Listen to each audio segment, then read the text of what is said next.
Hello, ladies and gentlemen. This is Luke Johnson back with a thrilling installment of Soren Kierkegaard's Training in Christianity. I believe this is episode 6 in our seminar podcast series, which will be featured on the Noetic platform that you can go and beta test right now at noetic.online. This will be available on YouTube and SoundCloud for the time being. Back with me, as usual, is Bob Schut to talk about these issues. He's going to be leading our discussion today. Because, frankly, I'm working myself to death on so many other issues with the website right now. But it will be so good for you. Hopefully, we'll be providing you with a superior service and product over there for all your educational and social needs. Bob, like a very wise prize fighter, in the conversation prior to this broadcast, tired me out, let me jab with him for about 9 rounds, and now he's going to deliver the knockout punch now that I'm exhausted. And I have to say, it's a very clever strategy you have every week to get me just to talk and talk and talk before we go on air so that I'll just be too exhausted to interrupt you during your lesson. Well, now I'm going to have to come up with another strategy because you've uncovered my plan. So we'll see what I can do for next week. Even though I know your plan, I still take the bait every time. So intellectual knowledge of your device does nothing. It still works. Okay. Well, last week we didn't really stop in a like where there was a tab or something, where there was a heading or something. So we're kind of picking it up from page 76 in the book that we use here, Training in Christianity, the one that I'm using anyway, page 76. So we start out with the truth is that piety is at odds with the world and not congruent with it. And piety is kind of an old-fashioned word meaning holiness, person who takes holiness seriously, their relationship with God seriously. And he says it's at odds with the world, and it's not congruent with it. And that's a great place to begin, because this really establishes people of faith from people who don't have faith. That there really is no complete connection between the two. I mean, there are certain things, that we do connect with and so forth, especially like we may work in a place where there's a lot of unbelievers. Well, there's a lot of believers, and they get along just fine. But the world takes us here. The world is more of a collection of a thought, of an ideology. Maybe that's a good word, right, Luke?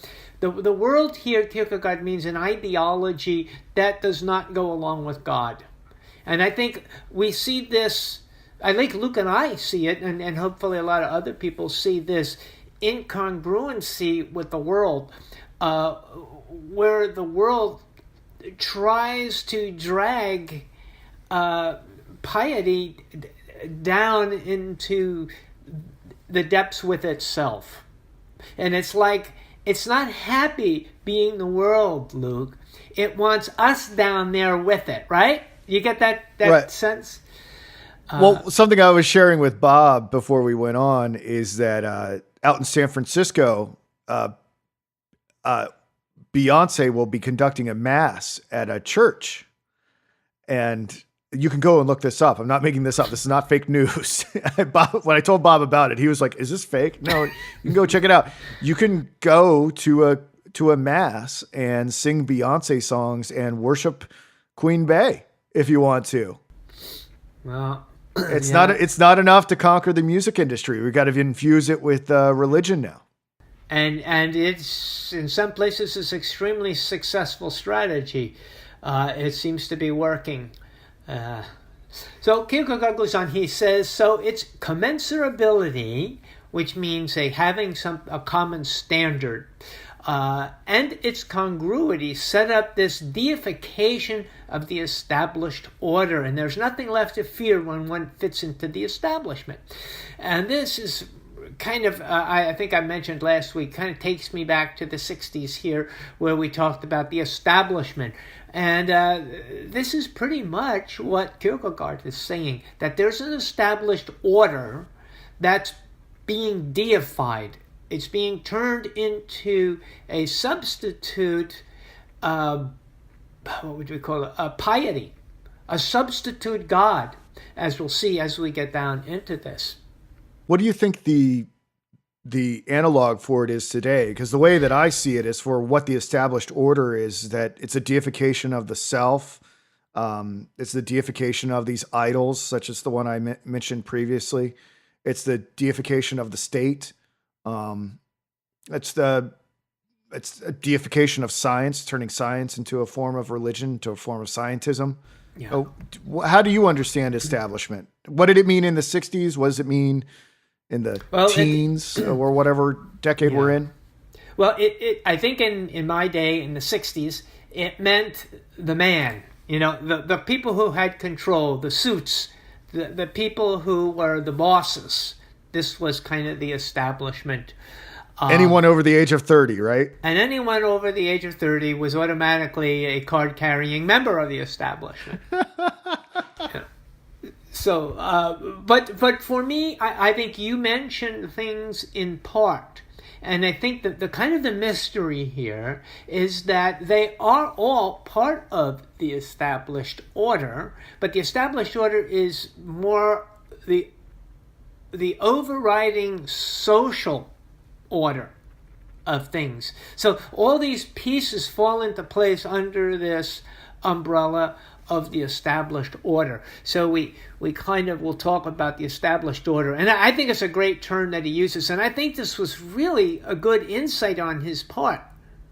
I mean, it took people quite a while to catch on to this. But when the hippies caught on to it, they didn't quite get it completely, because they kind of were part of the established order too, and they just didn't realize it. And that's the funny thing. We have these, I guess we call them narratives today, that are apparent. They apparently conflict with one another, but not really. So this idea in postmodern era anyway is that you can have different narratives that even conflict with each other, and they're all acceptable. They all kind of fit into their place in this larger concept of the establishment. Well, if you have a 40,000 foot view of it, you can see that the different narratives actually produce a synthesis, like in a Hegelian dialectic. Yeah, that would be a good way to portray it, to try to understand it anyway. And he goes on, he says that in this society, which is his or ours, the established order is the rational. So when we look at things and we try to put it together into, like putting a puzzle together, the establishment has determined what is rational. And so when we put it together, eventually it comes together the way they want it to come together, because those are the people who establish what rational means and what is. That's what I think is so great about Kierkegaard, is that through many years of studying it, you start to realize, I mean, it's not something I think he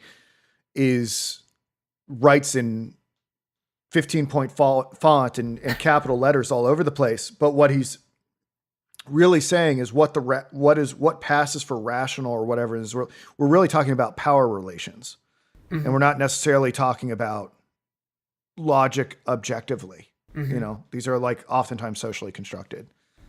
And I think also when we put it into the context of what he's writing, because he's writing to the religious world, he's writing to Christians and to potential Christians and to those people who are in Christendom or in the dead church. He's writing to these people. And I think what he's getting at, and I would like your opinion on this too, Luke, is that sin becomes the new normal.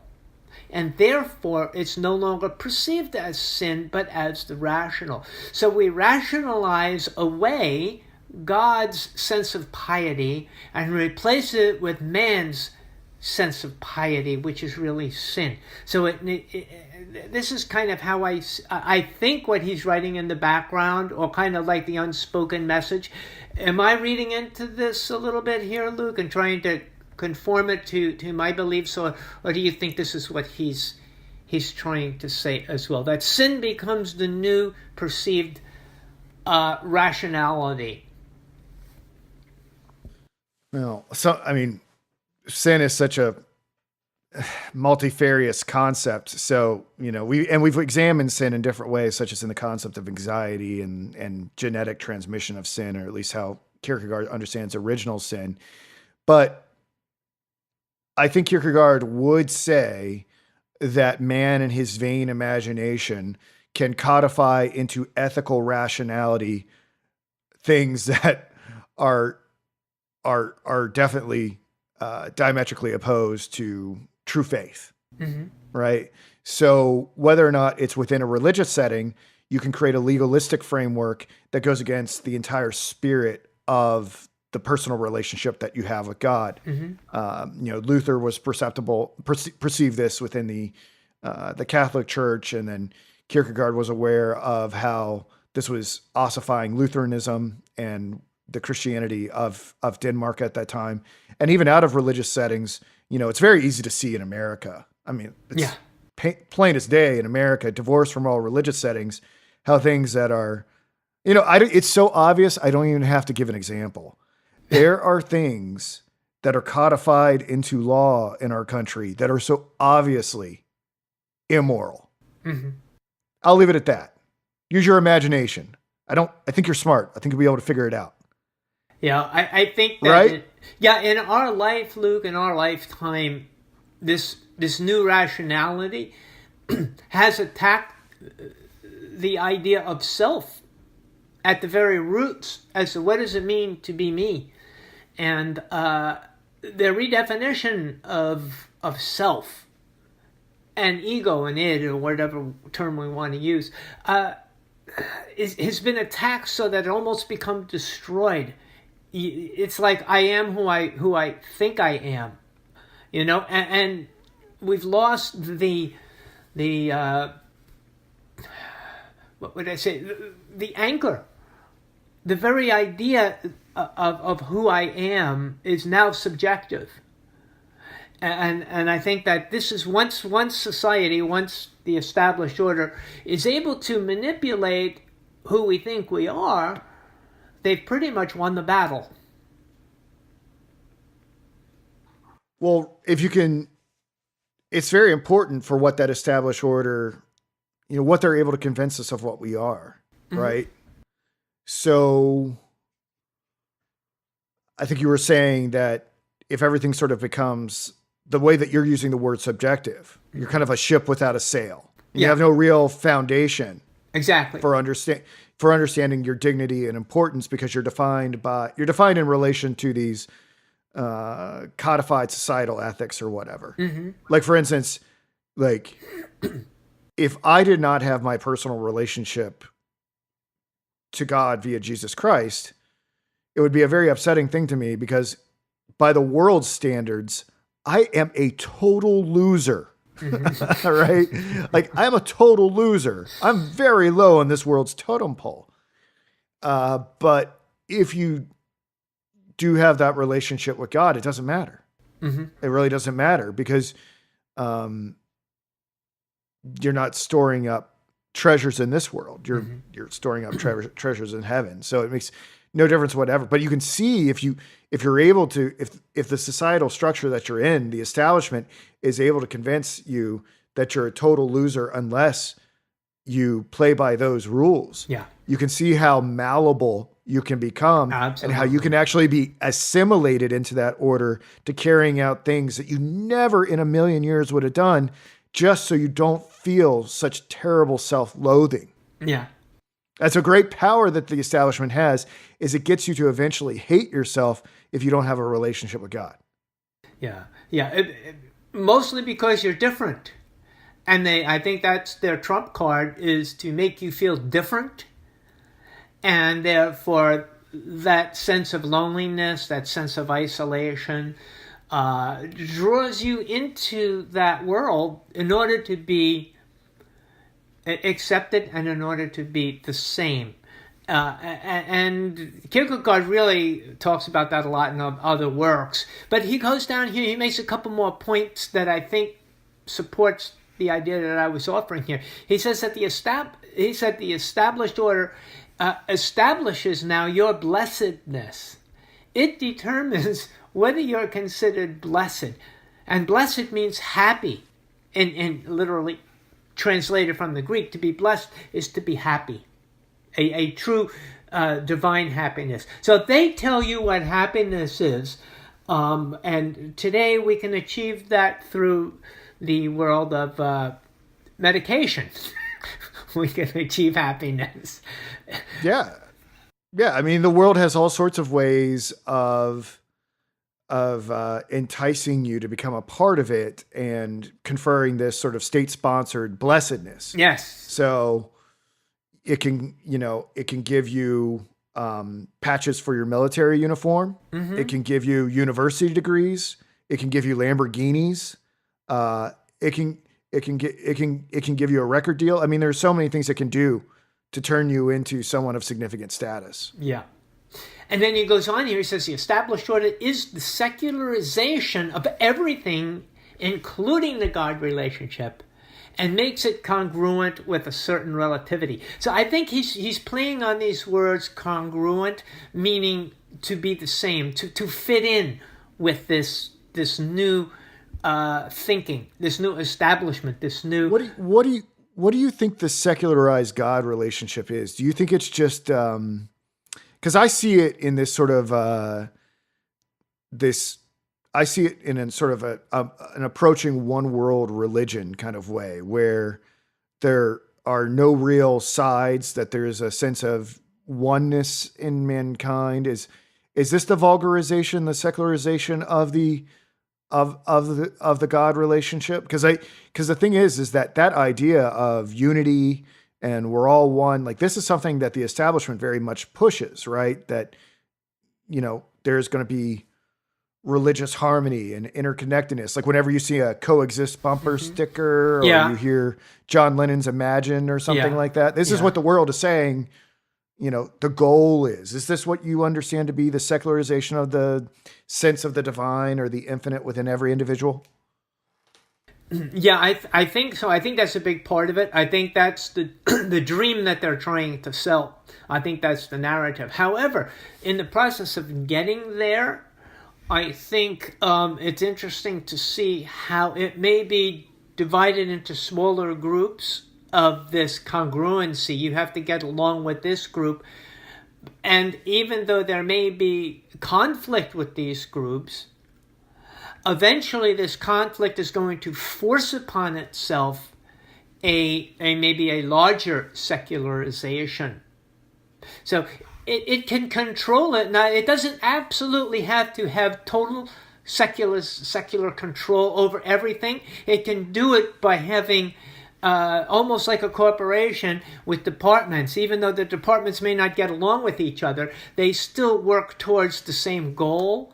So I tend You play them against each other to increase the bottom line. That's exactly what they do. That's what the company I used to work for, they did. They create an internal competition in order to profit the margin. So that's... Bob, I just want you to know you're sounding pretty out there right now. Am I surprising you?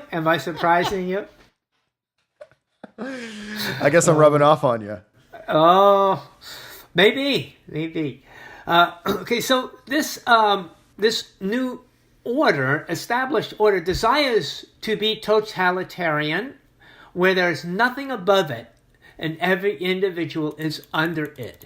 Now that's kind of scary, isn't it? That's kind of 1984 picture that Kierkegaard is giving us here. That this established order wants to be in total control of everything, where there's nothing above it. It has to eradicate the idea of God, like in the Soviet Union or in every kind of, dictatorship, where that individual is the highest order. Like in North Korea, there's nobody higher than the, what is he called again? President? Or I forgot what his official... Dear leader, maybe? Yeah. But this is the idea that... this totalitarian idea is what's at the bottom line of this. And this just rang out in 1984 to me. Well, see, the thing is, for me, I actually think it's a little bit more like Huxley's vision. I I tend to be more sympathetic to that understanding of the totalitarianism that we're looking at here in this established order, because it seems to be, at least in how it's manifesting itself in the West or in this country, it seems to be softer. Like, I'm not. What was the main character's name in 1984? Is his name Titus Young or whatever is that his name? I don't remember. I'm sorry. Like, so I've broken out of the cognitive dissonance. I know that 2 + 2 isn't 5. Yeah. But I don't suspect that anyone's going to torture me into saying that 2 + 2 is 5 anymore. Okay. Mm-hmm. I think what's more likely to happen is kind of like what happens in Brave New World, that the people that break free from the cognitive dissonance, they just said, here, go hang out on this island. You can read Shakespeare and the Bible. Just don't talk to anybody. I think that's a little bit more effective way in order to getting the establishment going, because when you actively persecute people, yeah, that enrages, even if people don't share your views. Like I have views right now that are very much in the minority, but if I were to be physically accosted, I think that would turn me into a martyr and would actually make the things that I was saying legitimated and validated in some way. So I'm not worried about some men in black coming down here and getting me or anything like that. But I think the softer sort of way of making things so good and so easy and enticing people with such a luxurious life and comfortable life is a way to get people to cling to that established order. So the interest in religion fades away, and the interest in soma or whatever the analog in our society would be, those things intensify, so that people are going on soma binges while they're watching Beyonce at mass. Yeah. Well, I don't know if this would be called soft or hard, but the idea of just earning a living. If you go along with the established order, you have the potential to be great. If you don't want to go along with the established order, you become a member. You go out, you work in the factories, you go out and you do work in the coal mines, you do this kind of work here. And you can never rise above it. You can never work your way out of it. I'm not sure that would be a hard or soft, if we put it in a class. But I think that's where we may be going to. It's not that they force you with guns and stuff, but more like they force you by limiting your potential and limiting what you can say, what you can do, and so put you, like you say, put you in places where you're harmless now, where you can't harm them, can't hurt them. And I've seen, that is a reality that I think is communicated really well in 2 books that I've read recently. The Grapes of Wrath, if you want to have a more negative view of it, because obviously if you need a refresher on that book, the Joad family is forced off their land and have to trek west to find work, and they're constantly underbid, and the workers are exploited, and life is just miserable for them. But another book that sort of maybe teaches a different perspective on this is Harriet Beecher Stowe's Uncle Tom's Cabin. Yeah. And I just, this is interesting to me, and it's off topic, but just the religious heroism of people like Uncle Tom in that book, and how they, even though they do experience such vocational limitation, are able to find such meaning and truth in life still with the relationship to God. Mm-hmm. There's very little religion talk in the Grapes of Wrath. So this raises an interesting question. If you are truly, even if the order does limit you in chains or by low wages, if that is cause for thinking there's nothing to be hopeful about at all. And that's relevant to the Kierkegaard stuff about what the faith relationship does to us, even if we are total losers in the eyes of the established order. Yeah, I think that situation will also raise up the heroes and the heroines, because that's where they come from. They come when people are put in those positions. Those people who truly have faith will rise up. So now Kierkegaard brings out the idea of the offense again, which is a very much one of the threads through many of his writings is the offense of Christ, and he really goes into it quite a bit here. So it'll be interesting as we go through it. He says that the Pharisees were offended at Christ because he saw piety as absolute inwardness. And what Kierkegaard is saying here is that the established order really works on the external, which is what we were saying, really. Kind of the ancient, in the days of the Pharisees, the ancient customs and the beliefs, whether they're pagan or whether they're religious, they were more the external, focused on the external, how you look, what you look like. Rather, and didn't that benefit them personally? I don't have a great understanding of the Pharisees outside of the externalization of their religion. Yeah, and it's important for us to make this distinction between religion and faith because Christ taught us a great deal about faith, right? Yeah. But I mean, if you do have this externalization of organized religion, like with the Pharisees, right? Then these people. Not only was this an affront to the way that they were choosing to worship, but I mean, Christ was dangerous, right? Because they were gatekeepers. Would that be wrong to say that? Because, I mean, presumably this is the priestly caste that acted as sort of an intermediary between the public and God. Is that what the Pharisees did? Well, Do I understand this? Pharisees were more like the theologians of the day. Yeah. The Sadducees were the order from which the priesthood came, but the Pharisees were the more the theologians, and so they had these lofty ideas and created such lofty rules and laws that the only people who could keep them were those people who didn't have to work for a living.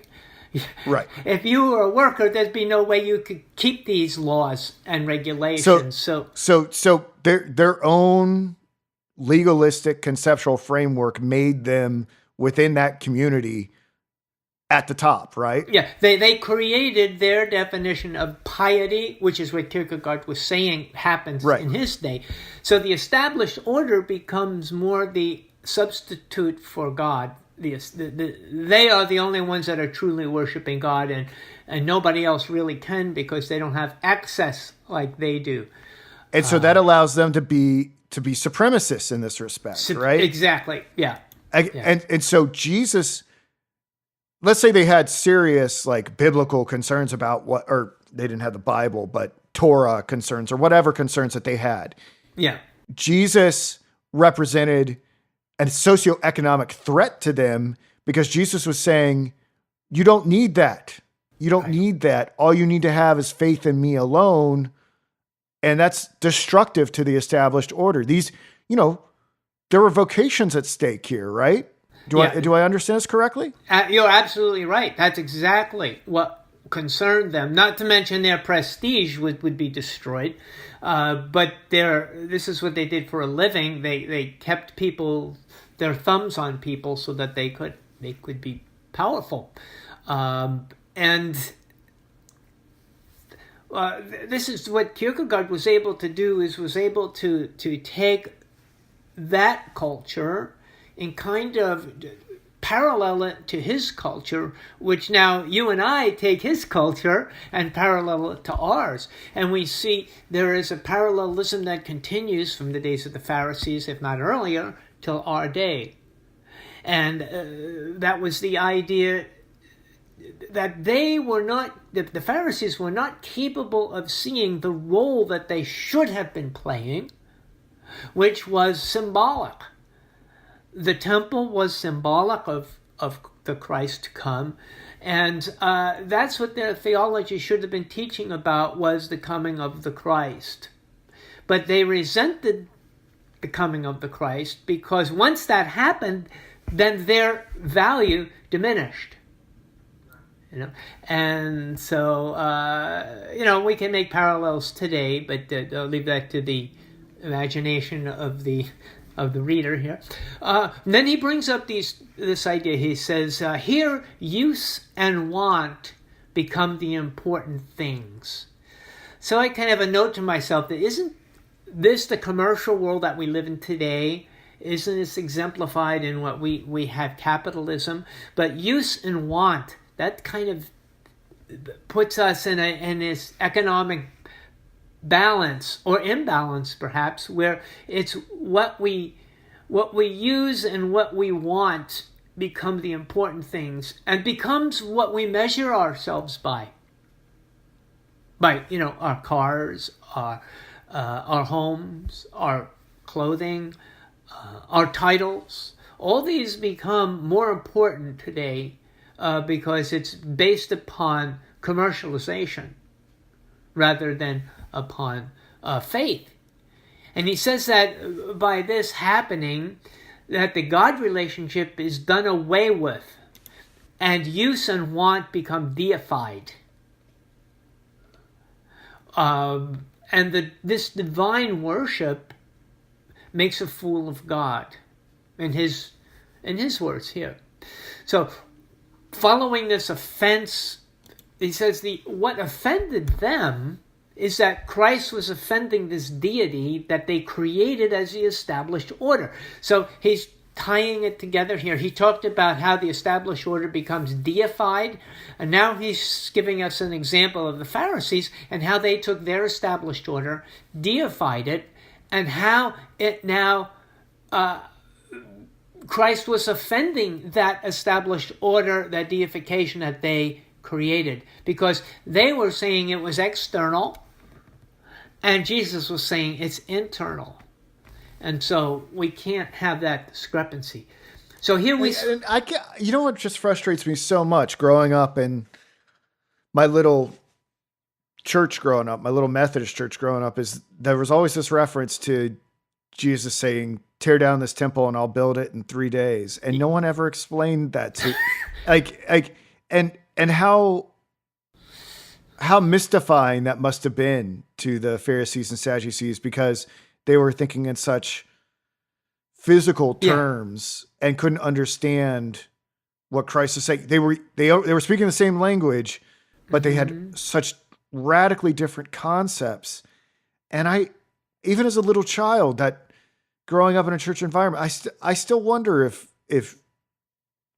a lot of ministers and reverends out there can fully communicate that. That is one of the most important exchanges, I think, in the New Testament. Yeah. They probably understand some, but not all. I can tell you, they don't grasp the total concept of internal versus external.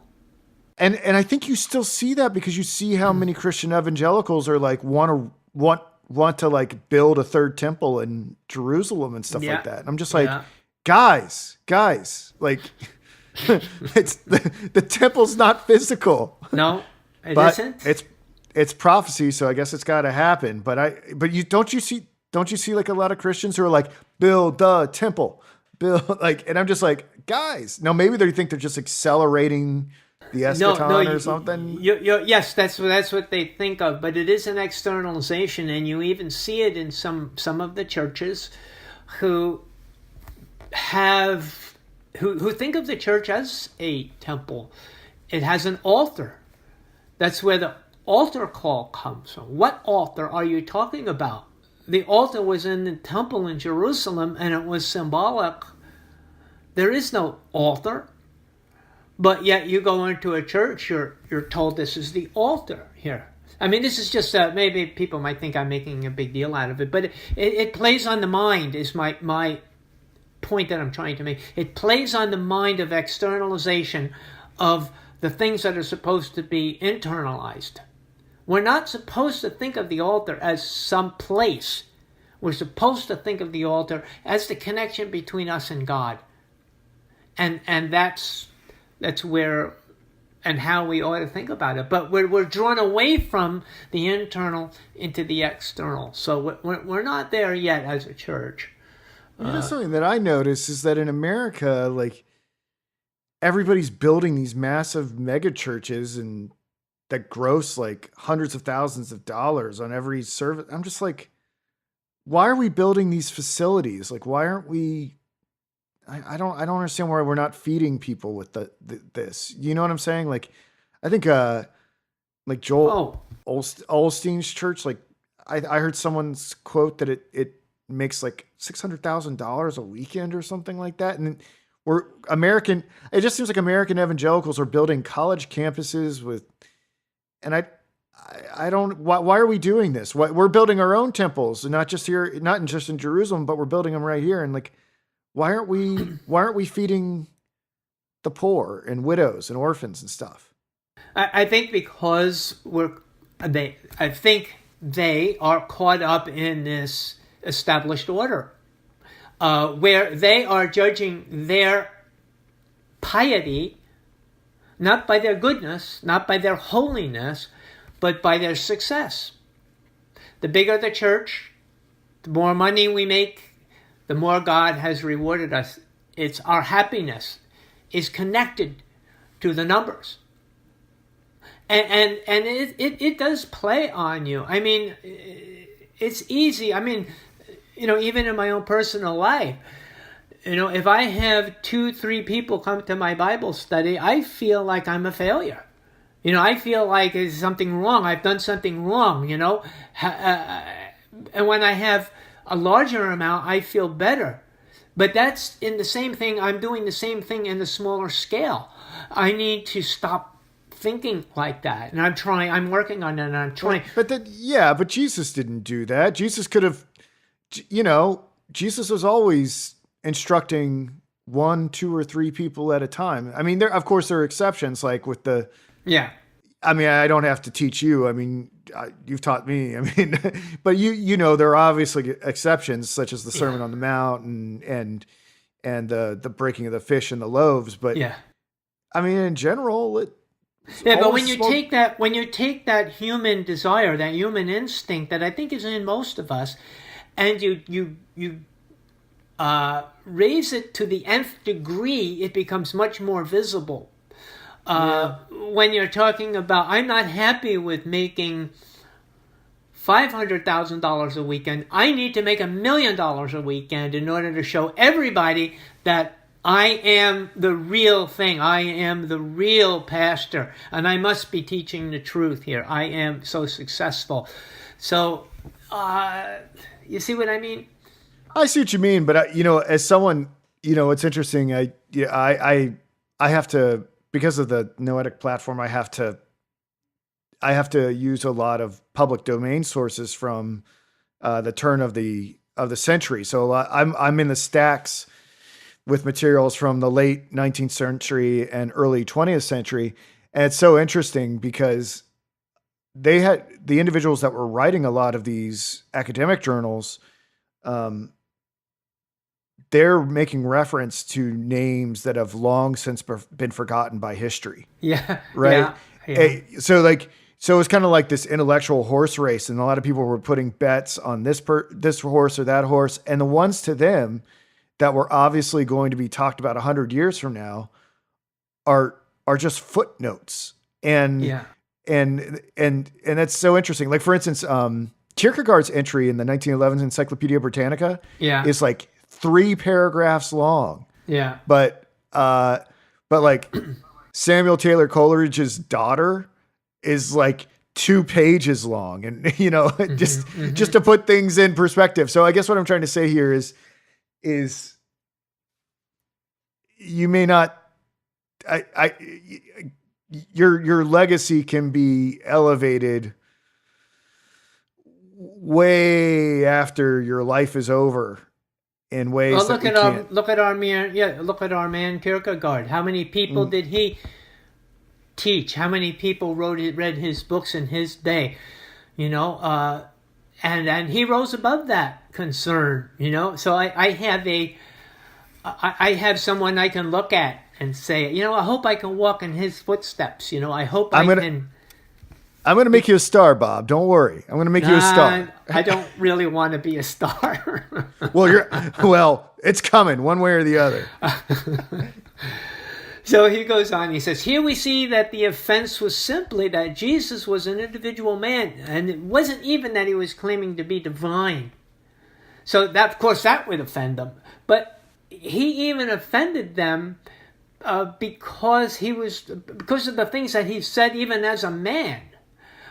he mentions that Jesus had no problem paying taxes to the Romans or to the church because taxes weren't important to the internal world that Jesus was preaching about. Those were things of the external world. But then he says we have to consider, how did he get the money to pay the taxes? At least in this particular story, if you remember the one where he was asked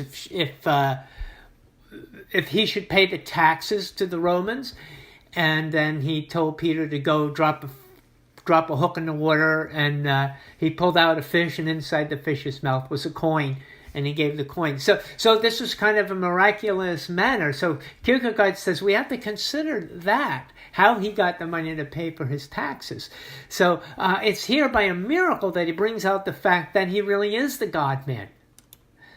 So what we've been talking about here is what he calls a vanishing historical possibility. And this means that as a teacher, Jesus died, and his teaching, his physical teaching, existed only for his contemporaries, which eventually, as a physical teaching, was in a vanishing process, just like any teacher. Just like any teacher you've had, Luke, throughout the years. Maybe a famous college professor, but after he dies, things begin to vanish, things fade away. So as just a regular man, Jesus had the same issues for his contemporaries. But his offense as the God-man would remain for eternity. So just as a human being, his I don't want to say his notoriety, but maybe his value as a teacher would kind of diminish. A lot of times it diminishes because it's not retold properly. A lot of teachers, they gain, what would I say?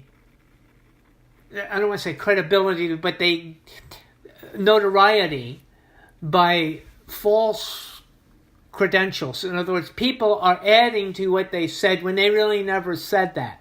We believe that this is probably true about Buddha and people, other ancient teachers, that they really never said those things. It's just that these were teachings added on to them. So you kind of lose the historical Buddha. Just that Jesus is in danger, that if people add to his teachings, we wind up losing the real teacher, which is what we don't want to do. So he says that if you remove this offense, you make him different from whom or what he was. Now, I think what he's saying is what I was trying to say just a little while ago, is that we don't want to remove the offense of the God-man from Jesus. So if we just accept him as a regular guy, a regular teacher, then it's a lot easier to accept what he says and his historical value rather than say he was a God-man, because that creates an offense that forces people to believe in something that is illogical, irrational.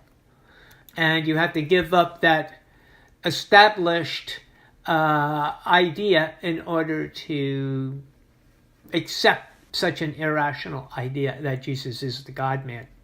So now we go on to section B, page 80. Do we have time to continue on to this section, or should we wrap it up here? You're in full control. I do want to say real quick while I can, I made an error earlier on when we were talking about 1984. The main character's name is Winston Smith, not Titus Young. Sorry, I got confused there. But okay. Yeah, just keep proceeding, my friend. And our apologies to Titus Young, whoever that may be, right? No, I have no idea who that is. Okay. So I'll continue. I think I made that one up. Okay. All right, I'll continue on for a little while longer anyway. So in section B, page 80, I have supposedly need to read some of this here to start off.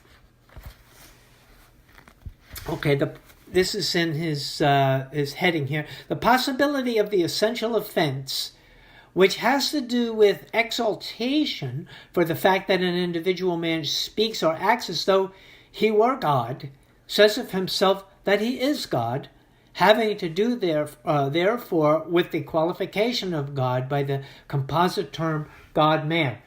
So now he's going to deal with one phase, and that's the exaltation, which means how could a man make a claim that he's God, and how that affects this idea of an offense. So we find the offense here in the idea that a mere man is going to say somehow that he really is God in the flesh.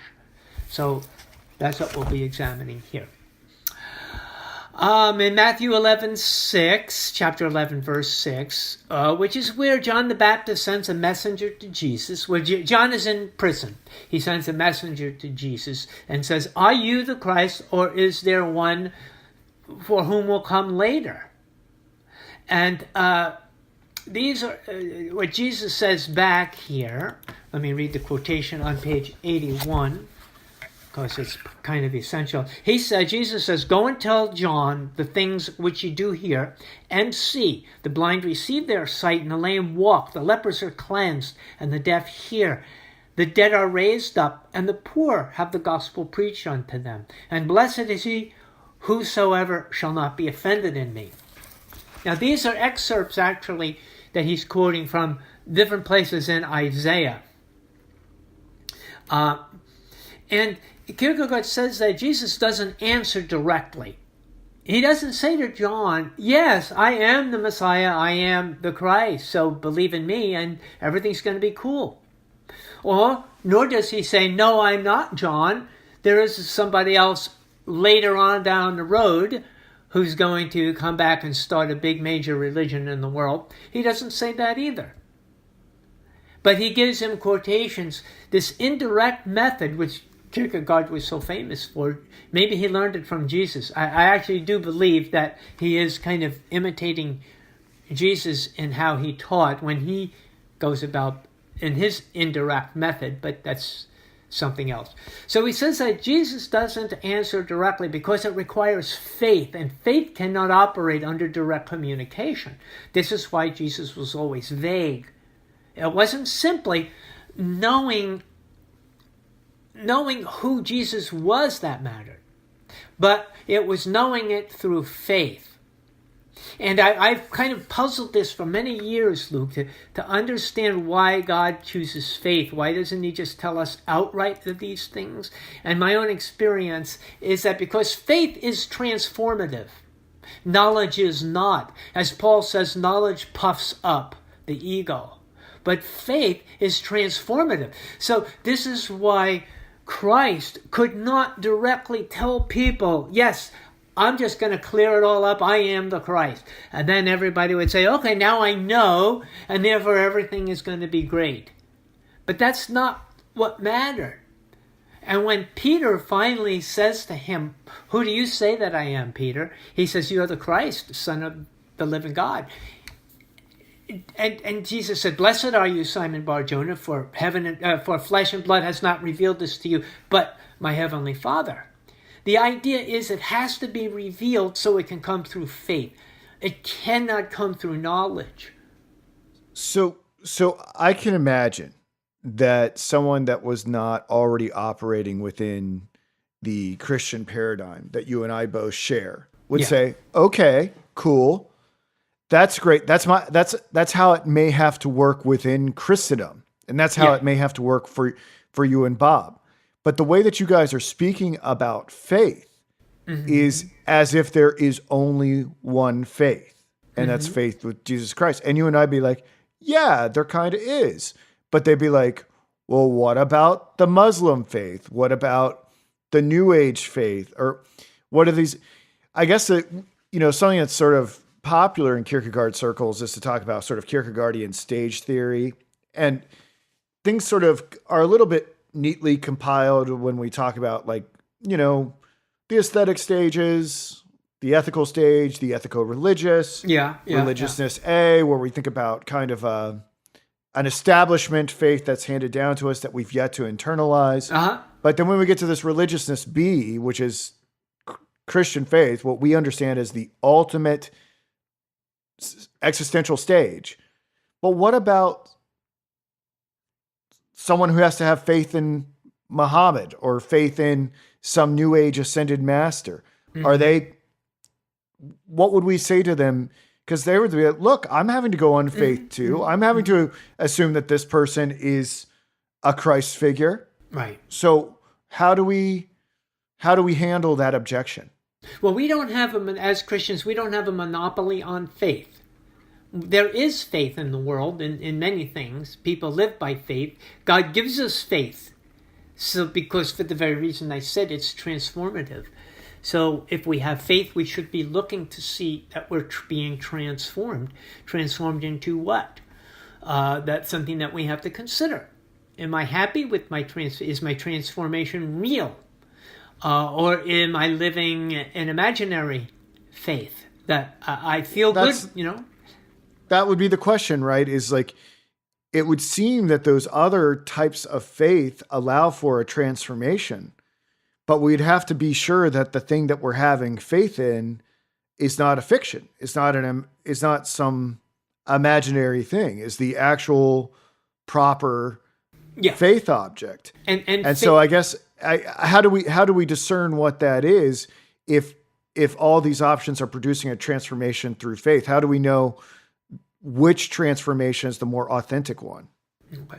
What happens, I think, is that as hard as we try, sometimes we are drawn into the idea that faith is determined by intellect and that we can actually figure it out when we can't. Faith comes from hearing is what Scripture tells us, but there's a lot more to it than that. There's a lot more in that quotation if we look deeper into it. Faith comes from the calling of God. It's not something that I go and I study all the major religions, which I did, but it didn't help me to make a choice, which is the funny thing. And I'm going to get into that a little later, but I'm going to, okay. But I want to kind of broach it here as well. It's something that I cannot figure out which one is better than the other. All I can do is give a testimony, give a witness. That's my job. I can't prove faith to anyone, nor do I even want to try.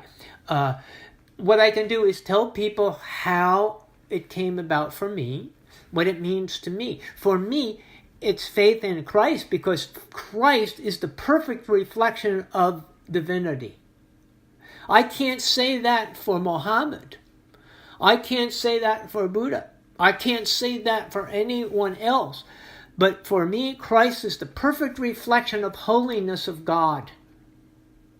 How many, and here comes one of the offenses that Kierkegaard talked about. How many religious leaders have been resurrected? None of them. Christ is the only one who we claim is resurrected. And then they'll say, well, then Christ never existed. That's the move they'll make. Okay. Or that the resurrection was a trick. And, we have so many other issues to talk about here. Yeah. I just really wanted to broach the subject because, it's possible that we have people listening that are like, whoa. How are you guys talking about faith as an exclusively Christian thing when there are people in other religions who think they have faith? Yeah. But for me, faith is not in my control. It's something that comes from the revelation that God has shown me this. And all I can do is show it to others because I'm going to save my punchline for a little later on, okay? I don't want to bring it up right now. Yeah. I would say, though, that there may be more resources at our disposal than personal testimony. And that's something that's been a part of this weird sort of journey that I've been on for like the past year and a half is, well, I don't want to get into it too much, but there's more information out there that'll help us decide the matter, but it's either been suppressed or we've been afraid to look at it. Okay. And everything about my research says, keep going with Christianity. And I'm a researcher. If my research was saying, become a Mormon, I would become a Mormon. But my research is saying, no, keep being Christian. I would convert to Islam if my research was saying become a Muslim, because I follow the truth. As Bob, Bob can testify, I will follow the truth regardless of what people say about me. Well, I would agree that just so that the listening audience is clear on my point of view, I would agree that those things are important and we can support our faith with those things. I think that the initial faith, however, does not come from that. I think that Kierkegaard teaches this as well, that the initial faith comes from someplace much deeper than our intellect. But let me save that for a while, and then I'll see if I can support that line. Maybe I can't. We'll find out. We'll talk about that when I get to it. So Jesus uses the indirect form to tell John the Baptist to look at the miracles and look at the doctrine that Jesus preached. And he then adds that the person will be blessed if he's not offended in him. So now Kierkegaard is going to kind of really talk about this idea of the offense again, even a little deeper. So how much does this differ from Christendom, where there have been so many books written to develop, quote unquote, air quotes, I guess, right, proofs of Christianity? So many people have written proofs of Christianity. Right? Now he's challenging this idea. He says such books make them feel safe from the attacks from philosophers and from atheists, but do they really give them any substantive information? Is there really anything that we can glean from proofs of Christianity? I don't know. That's weird. I would say I would give a split answer on that, because I would think that people who've already made up their minds, it's not going to work. Like, there's no proof that you can give, regardless of how good it is, if you've already made up your mind to be oppositional. But I could also see a situation where someone was adrift and could be receptive if truly lost. Mm-hmm. So I'm a little bit more optimistic about proving things to a certain subset of people interested in religious issues. But people who already have their mind made up, I mean, no way. I've never heard anyone who's like, oh yeah, and then I heard this proof and I totally changed my mind. Yeah. I think there's an openness that has to be already there. Okay, yeah. Now, he says, this is not me, he says that such people, they strut around feeling that their beliefs are justified through their logic. But Christ didn't do this. He didn't. Now, what he means by this is that Christ didn't preach an intellectual faith. He didn't intellectualize it.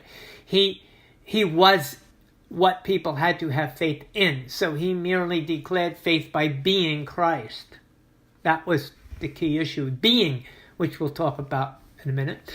He said that the one who is not offended in him is blessed. So there's no logical transition to becoming a Christian. I don't know if you would agree with that. A logical transition. Well, it means to becoming a Christian. We have to call into question what it means to be logical. For instance, like if you and I were contemporaneous with Christ, okay? Yeah. And you and I saw him walk on water. Yeah. Like, I don't know if that would be all the evidence I need, but it would certainly get my attention. It would certainly be like, whoa, maybe I should listen to this guy a little bit more and give him a chance to prove that, you know what I'm saying? Like, yeah. Seeing him perform some miracles would definitely make me think, yeah, maybe he is. And maybe if I saw enough miracles, maybe it would become irrational for me to deny him as the Christ. It might, but remember when the Pharisees saw miracles, what did they say? Who did he cast demons out by? Where was Christ's power? Right, that's what he's saying. They were trying to equate him with Satan, right? Yeah. But again, this goes back to the point I made earlier that what the concept of logic and rationality, these are power relations that are dependent upon the community that defines them. Mm-hmm. So, but I don't know. By my own standards, if I see a dude walking on water and multiplying fish and fulfilling biblical prophecy, at some point I might go, yep. The only rational conclusion is he's the Messiah. Okay, I think you said the key word there, fulfilling biblical prophecy. That's the key word here. So he says that proofs are part of our reasoning intellect. It's only by choice that the heart is revealed. Now, this is where I'm going to make my own statement here based upon my experience, and I'd be interested to hear your comment on it. I've always said that it's not the choice that determines the heart, but it's the heart that determines the choice, which I think Kierkegaard and Christ confirm that sequence. I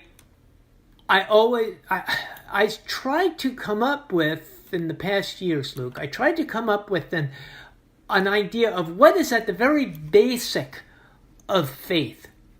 Why do I believe? What makes me believe? What makes another person? Because if I know what makes me believe, it will probably help me understand what makes another person believe. And I kept going deeper and deeper and deeper into it. And I know you like to kind of think of it like the rabbit hole. Well, this was my rabbit hole. I went deeper and deeper into what is really at the bottom that makes me believe. And I found it is kind of that vanishing principle. I can't find it. I don't know what makes me believe at the very bottom of it. All I know is my heart was drawn towards this belief. Not that I chose to believe and then my heart came along for the ride, but rather my heart wanted to believe and my mind came along for the ride. So I kind of look at it with one leads the other. I look at it that the choice is in the heart, where Jesus says the heart is where the treasure is. That means a lot to me, that verse that he uses. So. Well, maybe it's a fool's errand to try to say that faith needs to be defined universally in terms of how it unfolds. Like, the person that's not a Christian that's listening to this would be like, oh, well, Bob's faith is totally arbitrary. He can't even give a justification for it. He says he had this affection, and then the affection led to the decision. But I guess what I'm trying to say here is, like, my experience towards, I've gone deeper into faith as a result of, well, supernatural experiences, questioning reality, and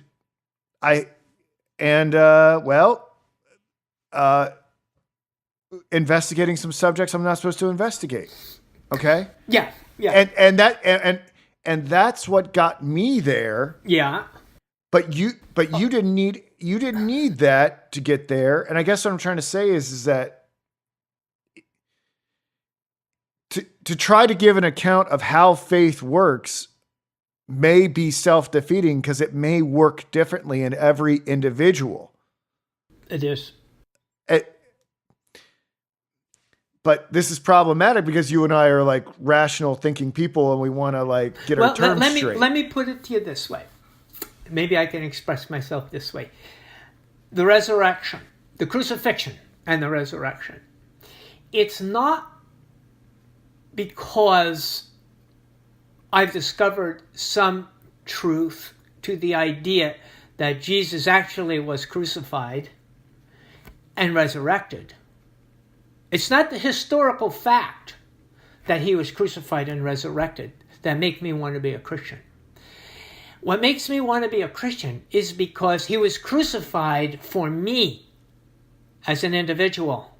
God loved me and went through this for me. That makes me love him back. The old expression, biblical expression, I love him because he first loved me. Right. So it's not the fact whether he was resurrected or whether he was crucified, whether it's a historical fact that makes me believe, but rather because the personalization of that in that an act done for me, an act of love by God. So that's kind of how I would expect. That's what I've come to over the years. So to connect it to my question. Yeah.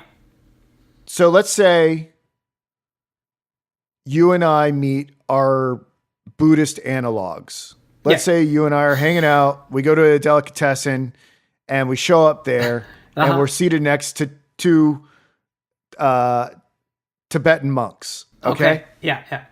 And we get into this big religious conversation. If we were trying to say why they ought to be Christians, we would give supporting evidence, but we wouldn't say that grasping this evidence would necessarily precipitate the faith. Absolutely. That there would be other motivating factors. Absolutely. That would then cause assent or not to that. So, and those two Tibetan monks, one may become a Christian, but one may not. Both may, but they could have different reasons for accepting the justification that we provide to them. Right. Okay. Well, I wouldn't even call it justification, Luke. I would say our job is to preach the gospel. And that's really what we can take. It's not to prove the gospel. It's to preach the gospel. So I would preach the gospel to the Tibetan monks, and one would hear about God's love for him and say, that's really powerful. I didn't know God loved me that much. And the other would say, well, you haven't proven to me that this actually happened. So this would be the difference. Yeah. But I wouldn't have to go and argue. Well, let me research. I've got a book I want you to read about the history of crucifixion. And once you read this, it's going to convince you. I would just have to say, well, that's all I can do. It's up to you and God now. I've given you the gospel. I don't know. See, to me, and this is an interesting question, is I'm not really sure where that line is between preaching and proving the gospel is. Because in a way, the proofs are in the gospel for me. Yes. So and that's a whole conversation about what a proof is and what preaching is. And and it's okay. It's really okay, because many of us are in different places for a reason, because some people need to hear something, some people don't need to hear it. And so we have all these variations of how we present the gospel. Which is very important. I think we're bringing that out, if nothing else. So he discusses the theological professor who's finished his new book on proofs for Christ, and such a person would be offended if we didn't accept those proofs. Okay, I've got a book in my library, proofs of Christ here, proofs of God's existence, and they all argue. Amongst these are Christian theologians, and they all, not all, but many of them just vehemently disagree with each other as to why that proof doesn't make any sense and why this is really the only proof for God. And it's kind of laughable in a way, but it's worth a read anyway. If you're interested, I'll give it to you offline. But he says, following after such proofs does not lead one to faith, because it removes the dialectical tension that leads to faith. So it's the offense that Kierkegaard is teaching us here that brings about this tension that comes about when the logical mind is challenged by faith. So it's the very challenge to the logical mind that creates the environment for faith. In the contemporary world, direct proof is impossible. If there is to be any sense of the miracles proving Jesus Christ, it must begin with Christ as a neutral man. In other words, if the faith issue comes from the miracles, then Christ must remain a neutral man who's performing miracles. What then do the miracles signify? That he is more than a man, maybe even someone that's godlike. So he says the miracle doesn't prove anything. It only creates an offense. It creates a conflict between man and God. So in Christendom, people have a fantastic image of Christ and his miracles. One cannot and should not avoid the possibility of the offense. So it's very important here that we maintain the offense. This is very unique to Christianity.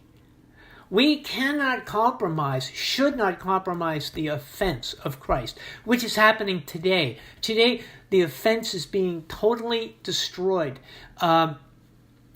He says there's only one way not to feel this offense, and that's to believe.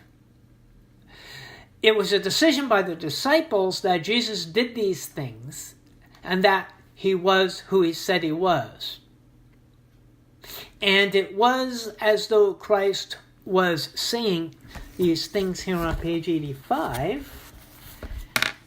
And we're probably getting close to our time here. Let's see where the things are page. He said he appeals to the proofs in such a way as to deny that they were the way to him. It is as if he would say to John, as he would say likewise to us all, and this is Kierkegaard paraphrasing Christ. He's saying, by the way of proofs, no man cometh unto me. Give heed to them, however, that thou mayest become attentive. And then blessed is he whosoever is not offended in me. So it's what you said, and I was kind of saving this quotation because it's almost what you said directly, that miracles and logic and reasoning create an interest. They create the interest, but they don't create the faith. The offense is what must be necessary to create the environment for faith. I agree.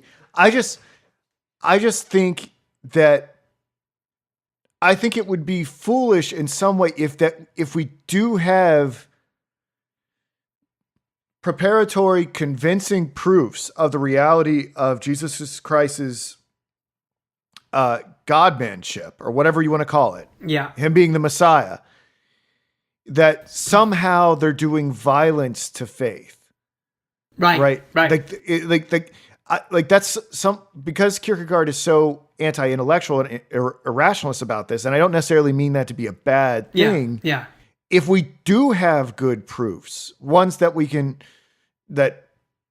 are rather convincing, and they're not going to be totally convincing because they're like we've established, there's got to be other factors at work that make us consent to the conclusions of these proofs. Mm-hmm. But like, I think we can still have those, but keep the dialectical tension that's necessary for faith. I worry that Kierkegaard is so eager to preserve that dialectical tension that he makes the relationship to God so radically relative that we don't have a good chance to really evangelize to those Tibetan monks in the delicatessen. Uh-huh.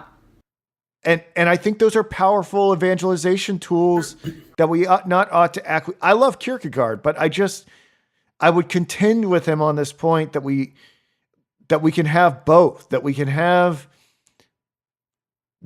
some proofs, but understand that faith is not proof. Yeah. That the proofs excite interest so that someone goes deeper and makes that choice. Mm-hmm. Or do you think I'm being apoplectic about it? Like, am I being hysterical about it? No, I don't think you're being hysterical about it. I think experience for both of us will help us to determine where to go. In my experience, I've seen the proofs get out of control, and I've seen people substitute the proofs for faith. And what happens, and trying to think of his name, Karl Barth, kind of enlightened me in a certain area, or at least put my ideas into words. The idea was there's seems to be a need for Christianity to justify itself to philosophy, to come up with proofs to say, oh, I'm not ignorant. I am not foolish, and I can prove I'm really intelligent because I have these wonderful proofs for Christ and for God, as though they have a need to justify their faith to the world. And I don't have that need anymore. I did have that need, but I don't have that need anymore. Because if people think I'm foolish, so be it. I really not worried about it anymore. No. In fact, I think the relationship's quite the opposite. I think the way I look at things now is that philosophy and science has to justify itself to the biblical framework. That's funny though, isn't it? Isn't it ironic? My perspective now, if my and this, and trust me, I mean, I don't, if you don't know who I am, well, I'm a loser, but let's just say this. I have forgotten more science and philosophy than a lot of people will ever know. And that sounds boastful, but what I'm trying to say here is, having explored all that stuff as far as I did, I can tell you, I am now of the frame of reference that if those purely secular studies say something that contradicts the Bible, no, it's no, we don't play that. I do not play that game anymore. I played those games and I got shipwrecked. And from now on, I look at everything through the lens of the Bible. Mm-hmm. I don't play that game anymore. Well put. Well put. No, I only have a little bit more to go here, and I'm going to tie it up here now because this is still right on what we're discussing, and I don't want to try to revive that next week. The Christianity, or the Christendom that he's speaking about, wants to prove Christianity to these people, which denies the very power of faith and therefore transformation. Jesus must be a sign of offense in order to be the object of faith. That's on page 85. This is how difficult it is to become a Christian, because it is not a decision of the intellect, but of the heart. It is much more who we are than who we want to be. It is ontological rather than rational. Those are my words. I don't want to try to put those into Kierkegaard's mouth. That's what I distilled from what Kierkegaard was saying. I'll just read it again to make sure you understand what's my words and his. This is how difficult it is to become a Christian, because it's not a decision of the intellect, but of the heart. It's much more who we are than who we want to be. It's an ontological rather than rational. And this makes me very suspicious of those who feel converted by proof or by evidence, especially by feelings. So that's where I will stop for today and pick up next week. Or 2 weeks. Well, we covered about a massive 9 pages because of all my interjections. But I think I had a great time talking about it with you, Bob. And to be honest, I live for these types of conversations and to be able to ask all these exploratory big questions. So, well, if we only cover 10 pages, I'm not really sure that's that bad. What I really not for Kierkegaard. 10 pages. Yeah. But what I'm hoping is, I guess what I'm hoping here is that people will take some of these things that we've provoked people with a lot of big stuff here, and that they will go home and have these conversations with everybody else. Because it's my contention that when you ask these massive questions, then you start to really wonder. And that wonder can be a great source of connecting to God. Mm-hmm. And that's ultimately, I think, what we want to do with these talks that you and I put together, mm-hmm. is to open up the possibility of God's existence, and wonder and questioning and investigation and being a Berean and proving all things by interrogating it is a great way to come to know God. Well, and I'm glad that people can see you and can see who you are, what you've done, what you've accomplished in your life, and what you are continuing to accomplish, and yet still be a faithful, devoted believer. Oh, more than ever. That is a testimony that's not words, that's actions, that's ontological. That's who you are. You can go back 2.5 years and watch my metamorphosis.